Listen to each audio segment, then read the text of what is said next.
So my name is Fernando Cornejo, and I've been painting for 26 years. My technique is a little different. As you can see right here through my display, I paint on plexiglass. My display side is actually the back side of a painting.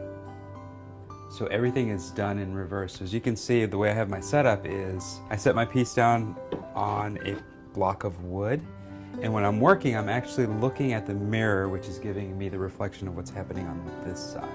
My senior year in college, I used to paint on my desk, and then so I had spilled paint on an overhead transparency, and I thought, oh man, I'll come back and pick it up. And hours later, I came back to pick it up, and as I was looking at it, I flipped it around and I thought, I've got something here. So I've got two series that I do. I do the números y colores, which means numbers and colors, and then I do landscapes. I don't use brushes.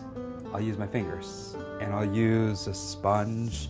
I'll use these little tools here to scrape off bits and colors to start forming trees and to finer little detail. Pushing with a brush from here to forward is very difficult. It does something with the paint that it smudges and it doesn't give the effect that I want with it.